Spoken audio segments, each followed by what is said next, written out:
Hi friends, welcome to Rohini creations. ఈరోజు మనం చెప్పుకునే విషయం ఏంటంటే, కొంతమంది కొన్ని వస్తువులు ఇస్తుంటారు. ఉచితంగా పొరపాటున కూడా తీసుకొని 4 వస్తువులు ఉన్నాయండి. అవి ఏంటో ఇప్పుడు మనం తెలుసుకుందాము. ఇక వీడియోలోకి వెళ్తే, ఒక్కొక్కసారి మనకు అవసరమైనప్పుడు ఇతరుల నుండి దేనినైనా అప్పుగా తీసుకుంటూ ఉంటాము. లేదా తెలిసిన వాళ్ళు ఇస్తే లేదా అడిగి తెచ్చుకుంటాము. కానీ ఎట్టి పరిస్థితుల్లో కొన్నింటిని ఉచితంగా తెచ్చుకోకూడదు. అలాంటివి ఇంటికి తీసుకురావడం వల్ల చాలా నష్టాలు కలుగుతాయి. గ్రహాలు, జ్యోతిష్యం మాదిరి వాస్తు కూడా మన జీవితంలో చాలా మార్పును తీసుకురావడానికి సహాయపడుతుంటాయి. వాస్తు కూడా మనం చేసే వాటిల్లో ఏది తప్పు, ఏది ఒప్పు అనేది కూడా చెప్తుంది. కొన్ని పొరపాట్లు చేయడం వల్ల కష్టాలని ఎదుర్కోవడం తప్పదు. ఇతరుల నుండి చాలామంది అప్పుడప్పుడు కొన్ని వస్తువులు ఉచితంగా పొందుతూ ఉంటారు. జ్యోతిష్య శాస్త్రం కొన్నింటిని ఇతరుల నుంచి ఉచితంగా తీసుకోకూడదని చెప్తోంది. ఒకవేళ గనక వీటిని ఇతరుల నుండి మీరు ఉచితంగా తెచ్చుకున్నట్లయితే కష్టాలు కొని తెచ్చుకున్నట్లే అవుతుంది. ఆర్థిక ఇబ్బందుల్ని ఎదుర్కోవాల్సి ఉంటుంది. అనారోగ్య సమస్యలు కూడా వచ్చే అవకాశం ఉంది. ఇక ఆ వస్తువులు 4 వస్తువులు ఏంటి అనేది తెలుసుకోవాలి అంటే మీరు ఈ వీడియోని స్కిప్ చేయకుండా చివరి వరకు చూస్తే మీకు అర్థమవుతుంది. ఇక మొదటి వస్తువు ఏంటి అంటే ఉప్పు అండి.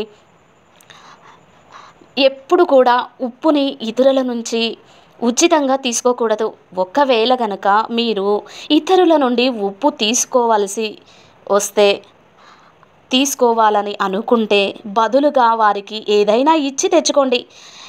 ఏ ఎందుకంటే ఉప్పు శనిదేవుడు, సూర్యుడికి సంబంధించినది కాబట్టి ఉచితంగా తెచ్చుకుంటే పేదరికాన్ని ఎదుర్కోవాల్సి ఉంటుంది.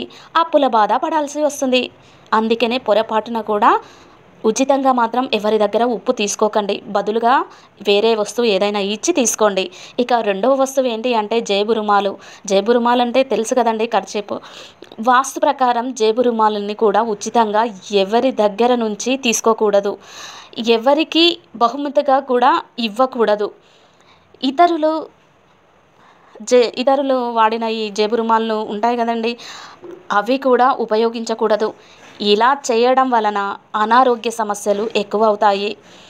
ఇక మూడవది ఏమిటి అంటే సూదులండి. సూది లేదు కదా అని ఏం చేస్తుంటారు, మన స్త్రీలు ఏం చేస్తుంటారు, పక్కింటికి వెళ్ళి కొంచెం సూది ఇవ్వవా అని అడుకొచ్చుకుంటారు. పొరపాటున కూడా అలా చేయకండి. వాస్తు శాస్త్రం ప్రకారం ఇతరుల నుంచి ఉచితంగా సూదులు తెచ్చుకోవడం మంచిది కాదు. సూదులు ప్రతికూల శక్తిని కలిగి ఉంటాయి. బంధాలని దెబ్బతీస్తాయి. మానసిక ఒత్తిడిని పెంచుతుంటాయి. అందుకే పొరపాటున కూడా కనీసం బదులుగా కూడా సూది తీసుకొచ్చుకోకండి. ఇక ముఖ్యమైనది 4వ వస్తువు చెప్పులు. ఇతరుల నుండి చెప్పులు పొరపాటున కూడా తెచ్చుకోవద్దండి. ఇతరుల నుంచి ఉచితంగా వీటిని పొందినట్లయితే కష్టాలని కొని తెచ్చుకున్నట్లవుతుంది. ఇతరుల చెప్పులు, షూని ఉపయోగించడం వల్ల పనిలో ఆటంకాలు, పేదరికం, ఒత్తిడితో ఇబ్బంది పడాల్సి ఉంటుంది.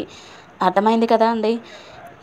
ఇక్కడ నాకు తెలిసిన విషయాలు నేను చెప్తున్నాను, వేరే విధంగా అనుకోకండి. ఇక నాకు తెలిసి పొరపాటున కూడా ఈ 4 వస్తువులు ఇది విన్న వారు తెచ్చుకోరని అనుకుంటున్నాను. Thank you for watching.